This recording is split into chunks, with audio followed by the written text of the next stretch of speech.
Itu menghatamkan halaman 9 itu menandakan dengan khatam milhah, khatam jurumiyah. Apa itu? Tamyiz hubungannya dengan angka. Nanti saya jelaskan terakhir. Halaman 9 dulu, yang belum apa berarti itu, Bu? Isim maksur, isim mangkus sama jamak taksir. 3 kan? Nah, ini saya hapus semua dulu dah. Tamyiz belum saya hapus karena terakhir ini nanti. Biar berarti 100% sudah materi.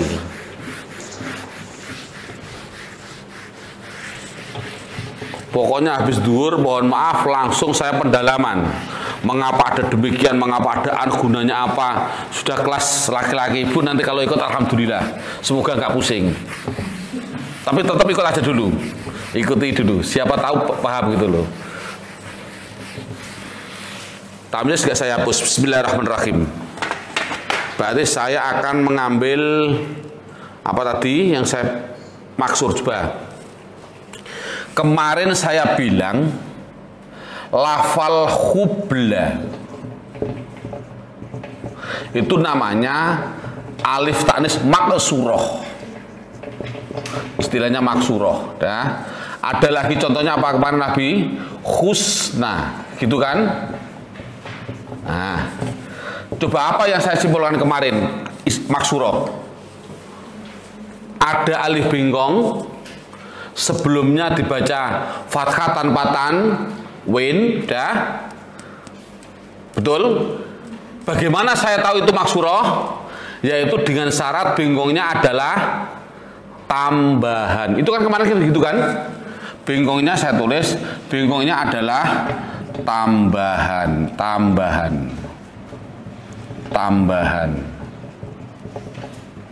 Sekarang buka halaman 9, ada istilah namanya maksur. Beda, maksurah dengan maksur sudah beda.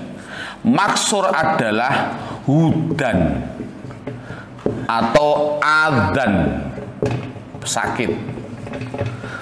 Dari mana tahu bagaimana membedakan maksurah dan maksur? Bengkongnya adalah asli.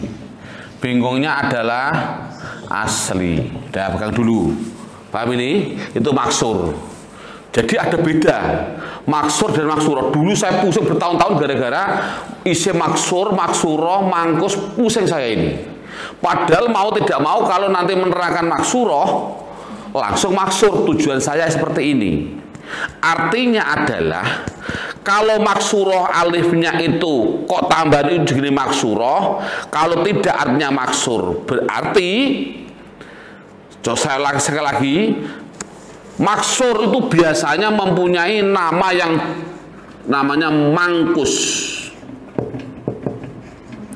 Mangkus tempatnya pasti pada isim fa'il. Artinya gini. Contoh.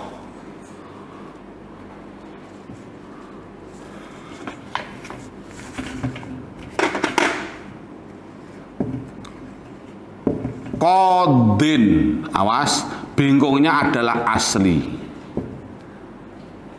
Atau hadin, bengkongnya adalah asli. Walhasil adalah kalau mangkus itu bengkongnya asli tapi sebelumnya di kasroh, itu mangkus. Kalau sebelumnya di fathah itu namanya maksur. Nah, sebenarnya ini dalam alfiah sudah kelas berat, Masya Allah, 3 tahun ini. Syaratnya maksur dan mangkus itu wajib ada al. Itu syarat, wajib ada al. Aslinya gitu. Artinya adalah kalau ada isim maksur, jangan maksuroh. Maksur dan mangkus syaratnya wajib ada al. Kalau ada al jangan ditanwin, Bu. Itu bedanya. Saya ulangi, saya tarik kemana ini? Saya tarik set, saya tarik bawah. Coba kalau maksur bunyinya apa? Al-huda, jangan ditanwin. Coba al-a-dha, jangan ditanwin. Sekarang al-qadi, jangan ditanwin. Al-hadi, jangan ditanwin. Itu Bu syaratnya. Jadi ditanwin itu apabila tidak ada al. Subhanallah, Masya Allah, 4 tahun Bu ini. betul percaya atau tidak? Tanyakan Ustadz yang pondok di atas 5 tahun. Belum pasti dia memahami ini. Nggak main-main Bu. Jenengan 3 hari kok berani ini nggak main-main Bu. Jadi jenengan manusia setengah dewa. Ini Bu yang penting tulis di 2 halaman 9. Tulis itu yang paling penting. Isim maksur dan mangkus syaratnya wajib ada al. Kalau sudah ada al jangan ditanwin. Makanya jenengan buka di Al-Quran kok minal huda, tidak mungkin minal hudan. Tapi alnya hilang hudan. Karena itu bukan maksuroh, maksur. Nah kalau maksuroh ada alnya ya jangan ditanwin, ada tidak ada alnya jangan ditan. Coba lihat walillahil asmaul, ada alnya, ada tanwinnya enggak? Tidak, sama. Jadi maksuroh itu ada alnya ya jangan ditanwin, tidak ada alnya jangan ditanwin. Gimana nulisnya? Saya ini sudah pusing ini Saidah. Saya seorang guru aja pusing memikirkan jenengan gitu loh. Ibu rumah tangga kok mau ikut training, itu nggak main-main. Masya Allah, saya kira kok mudah semua gitu loh. Kok mahasiswa semua kan enak gitu loh. Ini sangat penting. Materi selesai berarti sudah. Tinggal tamyiz nanti. Ini tulis ini sangat penting Bu ini Bu, karena nanti dikeluar banyak. Jadi al-huda alnya hilang hudan, al-adza alnya hilang adzan, al-hadi hadin, al-qadi qadin kalau alnya hilang. Ini yang penting, ini wajib ada al khusus bagi maksur dan mangkus. Mohon maaf Ustadz yang hadir di sini, kemarin saya nggak mau menerangkan maksur dan mangkus, khawatir ibu bingung. Makanya saya putus dulu. Yang penting saya hantar, saya contohkan tambah dan tidak. Hari ini baru saya pendalami. Bu, andai kata, jangan jawab. Andai kata kemarin saya utarakan ini semua, pusing nggak kira-kira? Pusing ya Bu ya? Pusing ini kan saya kira pusing ini pelan-pelan dikit-dikit itu dah. Alhamdulillah. Kalau ibu punya anak putra yang besar mau mondok Bu, subhanallah, di training ini dulu, subhanallah, mondok pasti kerasan. Jadi saya nggak percaya ada orang mondok nggak kerasan, itu saya yakin nggak kuat materinya. Di pondok lo ya, itu pasti. Berarti kamu ke pondok, akhirnya apa? Gurunya nakal, mesti nggak mungkin, tidak mungkin, itu alasan alibi itu. Mesti gara-gara materi nggak kuat itu loh. Loh kalau mondok sudah bisa teori ini, oh kecil, dia bangga, gitu loh, seneng karena bisa mengikuti terus. Suruh pulang malah nggak mau gitu loh. Itu bedanya anak. Saya ngalami sendiri gitu loh. Artinya punya anak seperti ini. Dan mohon yang punya anak hampir mondok training dulu. Sudah, saya akan menerangkan tamyiz khusus angka karena nanti hubungannya banyak di Quran.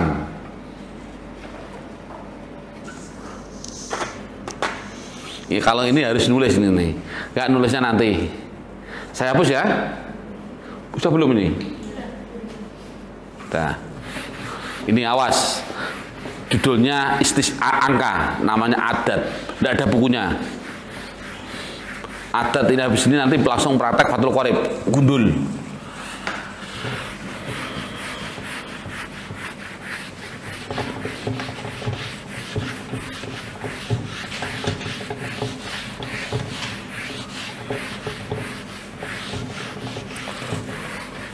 Bu, istilah-istilah agar mudah, saya itu kemarin cerita. Contoh, maksur itu di kitab-kitab contohnya adalah Al-Mustafa. Contohnya adalah Al-Mustafa. Kalau mangkus di kitab-kitab Bu ini, jangan maksuroh, maksur dan mangkus tadi. Ada al tadi, ada al. Mangkus contohnya di kitab apapun namanya Al-Qadi. Artinya Bu, untuk mempermudah hafalan, Mustafa itu adalah nama lain Nabi kita Muhammad SAW. Kan begitu kan? Maksur itu identik dengan kosor, sholat kosor. Sholat kosor yang mempunyai siapa? Nabi Muhammad. Jadi jadinya kalau Mustafa Al-Huda maksur sholat kosor, ini di fathah tanpa tanwin ya. Alnya hilang, Mustafan. Mangkus itu artinya kurang, ya, artinya kurang. Kurang, contohnya kodi itu artinya hakim. Makanya kitab-kitab bener, banyak Pak Hakim mengurangi uang, mengurangi, nah itu dan seterusnya. Pokoknya Pak Hakim itu aja. Itu contoh, itu untuk mempermudah hafalan. Tidak penting, ini hanya mempermudah teori hafalan. Coba saya ingin tanya, Ustadz ini yang hadir, mulai kemarin sampai hari ini mohon maaf yang jawab bukan juga enggak kelasnya Bu. Semua Ustadz harus jawab. Kalau nggak jawab sudah, berarti materi nggak paham. Saya ulangi, saya mulai kemarin sudah praktek baca kitab. Saya pernah menerangkan bina belum? Bina belum kan? Mengapa sudah berani baca kitab? Pertanyaannya adalah, bina itu untuk apa sih? Itu perlu jadi analisa gitu loh. Saya sengaja, saya nggak mau menerangkan bina, tapi sudah berani baca kitab 90% tanpa mengetahui bina. Kola itu bina apa gak penting, yang penting saya tahu itu fi'il madi. Udah.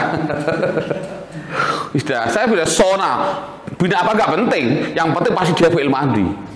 Terus pertanyaannya, bina itu Bu, ini mohon maaf Bu, ini subhanallah nyata ini. Saya itu bukan karena satu kecamatan namanya Kecamatan Wedung. Rumah saya itu Kecamatan Wedung. Dari NU Wedung itu sengaja mengumpulkan, ayo Pak Din, saya bilang kumpulkan orang alim-alim semua, bukan saya sombong subhanallah, untuk betul nggak teori 6 jam, gitu saya bilang gitu. Saya suruh mengumpulkan, nggak usah bayar, namanya orang saya kenal semua gitu. Akhirnya satu Kecamatan Wedung itu ada 16 desa. Setiap desa itu madrasahnya kadang ada 2, ada 1. Setiap kecamatan mengirimkan setiap madrasah 2 orang, kepala dan guru nahwu. Itu nyata Bu. Akhirnya ada guru bilang begini, mustahil baca kitab 6 jam di forum Bu, ngeri gak? Baca kitab 6 jam, saya menerangkan bina, ini yang saya buat bina. Semua madrasah ini ya, saya menerangkan bina itu sampai 3 bulan aja nggak paham-paham. Masya Allah, bina ini gunanya apa bina? Dia pusing kan? Jadi saya tanya gunanya apa bina sekarang? Saya mulai tadi sudah baca kitab, nggak main-main 90%. Tapi saya nggak pernah nyinggung bina. Dan dia ngomong gitu, langsung saya mainkan. Saya tidak saya singgung. Apa gunanya bina? Bingung dia nggak bisa ngomong. Saya penting bisa baca kitab. Bina itu gunanya apa? Gunanya adalah seorang pengarang ingin membuat mandi kemunduriknya Bu. Sowana itu, ya coba saya ulangi, sona menjaga, ba'a menjual. Alifnya Bu, kalau ini aslinya wawu, kalau ini aslinya ya. Sama-sama alif, gitu loh. Itu jadi bina itu untuk mengetahui madi kemundurek dan mengetahui aslinya, masdarnya itu ditunjukkan, kalau wawu tunjukkan wawu, kalau alif ya tunjukkan ya dalam masdarnya. Itulah gunanya bina. Jadi kelas pengarang. Atau menunjukkan mandi itu fa'ala itu jafurun, itu ada kitabnya, artinya mencari mandi kemundurek di doma atau di kasroh, itulah bin, artinya kelas pengarang. Satu. Yang kedua, bina jangan nyata subhanallah, bina jangan 3 bulan. Metode saya menerangkan bina tidak usah 3 bulan, asal anak kelas 1 sanawiyah bina maksimal 10 menit. Saya bilang gitu, ngeri gak Bu? Nyata Bu, bina itu 10 menit. Dia mengatakan berapa? 3 bulan. Saya utarakan sekarang atau nanti. Penting untuk Anda, biar nanti diri kan pulang, jangan tiru-tiru gitu loh. Bina gunanya untuk pengarang sampai 3 bulan. Metode saya cukup berapa Bu? 10 menit maksimal, bisa dimenitin nanti. Apal plus paham, bukan hanya apal plus paham Bu. Ngeri gak Bu? Ayo itu aja, tak mencoba. Biar yang ustadz yang lain betul-betul nyata gitu loh. Oh kamu jangan mengejek metode ini gitu. Minimal kan, loh, saya syukur pada Allah, antum datang di sini tuh hidayah dari Allah. Jadi saya bilang ada orang mengejek saya, jangan dimarahi. Itu hidayah Allah. Datang itu hidayah Allah. Nggak datang, nggak mau, nggak mengejek, itu namanya belum dapat hidayah. Loh, setelah saya training Bu yang mengejek, diam sampai pulang. Nggak akan ngomong karena logikanya sudah ketemu. Contoh tadi saya ulangi, bina berapa tadi Bu? Itu bina apa itu 3 bulan, kita 10 menit. Ayo 2 menit Ibu. Buka halaman 70. Biar Ibu tahu gunanya bina itu hanya pengarang Bu. Tapi biar saya demi Ustadz. Tapi nanti jenengan bisa malah alhamdulillah. Dah. Awas Bu, 10 menit. Ya maksimal ya 12 lah. Yang penting kan tidak 3 bulan itu loh. Dah. Buka halaman berapa Bu? Bina. Judulnya fi'il. Bukan ini 67. Sebelahnya Bu. Fi'il sudah ya 67. Buka 69 67 bina fi'il. 67. Dah. Saya tulis. Ini biar mohon maaf Bu, Ustadz biar punya keyakinan. Oh iya ya, masa bina seperti itu? Berarti kan metodologinya yang membingungkan anak-anak. Tak tulis bina atau fi'il. Fi'il atau bina dalam bahasa itu bina. Bina ada 2, bina soheh dan bina mu'tal. Mu'tal artinya sakit. Sakit artinya apa? Wawu alif, ya ayu lah ayu. Sakit itu ayu. Soheh adalah sehat. Soheh ada 3. Ada namanya salim, ada namanya mudhoaf, ada yang namanya apa itu? Mahmus. Dah. Tulis.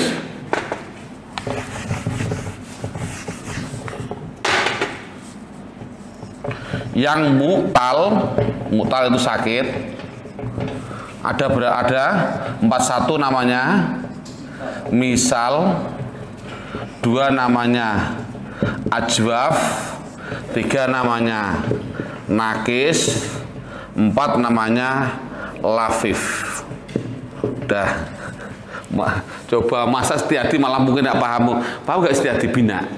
Pusing lah. Bina? Bisa? Coba apa bina lafif? Pusing pokoknya lah. Pusing. Nanti dengan 10 menit apal plus paham insyaallah. Dah, bismillahirrahmanirrahim. Tapi tolong diterjemah. Salim artinya selamat, penting. Terjemah ini penting. Mudhoaf artinya double. Mahmus dari kata hamzah. Mahmus artinya hamzah. Terjemah ini penting. Misal artinya sama. Ajwaf artinya lubang. Nakis artinya kurang. Lafif artinya nanti.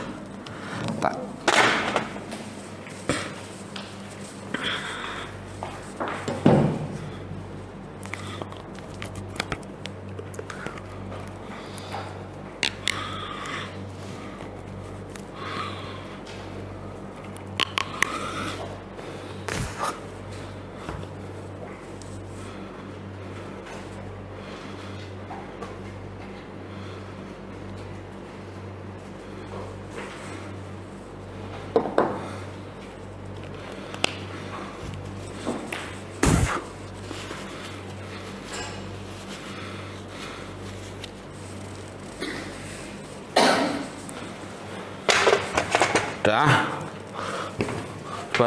Jam berapa Bu? 12 ya, 10 menit karena.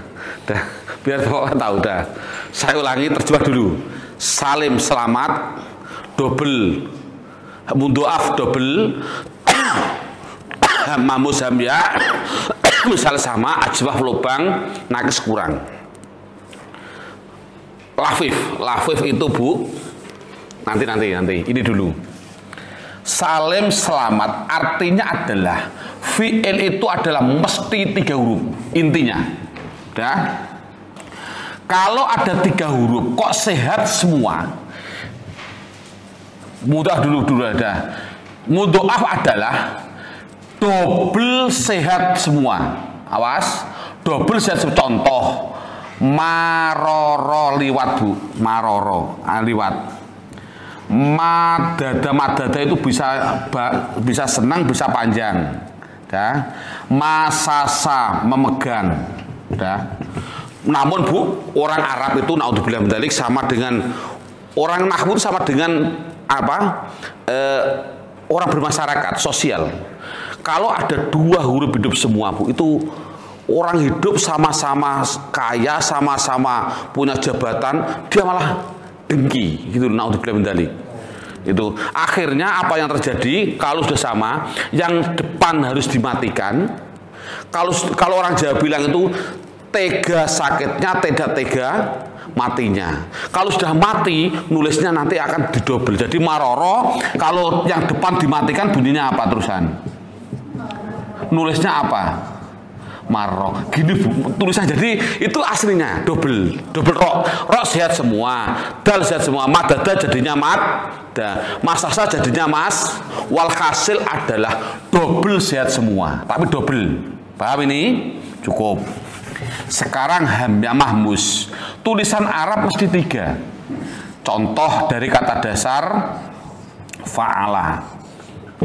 Kalau ada fa di depan kok bunyinya hamzah, akhoda mengambil. Ini kan hamzah, akhoda namanya bina mahmus, Bu. Bina mahmus. Karena hamzahnya tidak, atau hamzah di ain di tengah, sa'ala minta. Ini namanya sa'ala bina mahmus. Qoro'a membaca, hamzahnya di belakang berarti bina mahmus. Paham nggak, Bu? Mahmus itu apa? Ada hamzahnya baik di depan atau di tengah atau di belakang. Udah paham ini? Kalau mudhaf tadi apa? Double. Dah, tapi sehat semua. Dah. Sekarang misal saya ambil mimnya, ajwaf saya ambil alifnya, nakis saya ambil nunnya, saya ambil set. Saya sama dengan fa'ala. Mim mewakili kata sandi apa? Misal alif ajwaf nun nakis. Bu, paham, Bu? Artinya kalau ada penyakit kok bertempat di fa fi'il, Bu. Karena penyakit kalau alif nggak ditulis berarti wawu atau ya, wawu atau ya, wawu atau ya, wawu atau ya. Di mana ada wawu kok tempat wawu atau ya kok di fa fi'il, itu namanya bina misal. Contoh apa, Bu? Dalam buku saya sudah saya tulis wa'ada berjanji. Ini dah ya saro ringan. Nah, dah. Penyakit di tengah apa? Sowana. Walaupun menjadi sona tidak penting.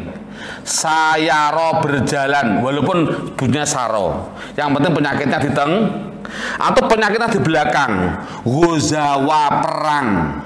Ini atau saroya berjalan. Dah, Bu, saya ulangi. Kalau penyakit di depan namanya apa? Misal alif ajwaf nun nakis. Coba kalau saya bilang man itu bayangkan. Saya ulangi. Kalau saya bilang man itu berarti mim. Misal ajwaf nakis katanya apa? Man. Coba Bu, ulangi, Bu. Man, bayangkan ya. Mim di depan, alif di tengah, nun di belakang. Saya singkatannya man, berarti penyakit. Misal ajwaf nakis. Paham? Dah, saya ulangi.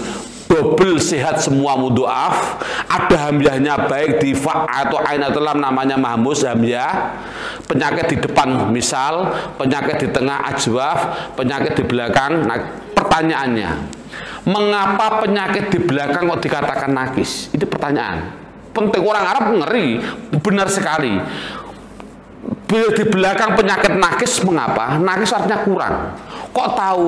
Orang mengetahui kurang itu setelah dihitung. Di belakang dihitung tuh 2, 3 kurang. Lo belum dihitung kok bilang kurang, ya korupsi. Betul nggak, Bu? Logikanya betul nggak?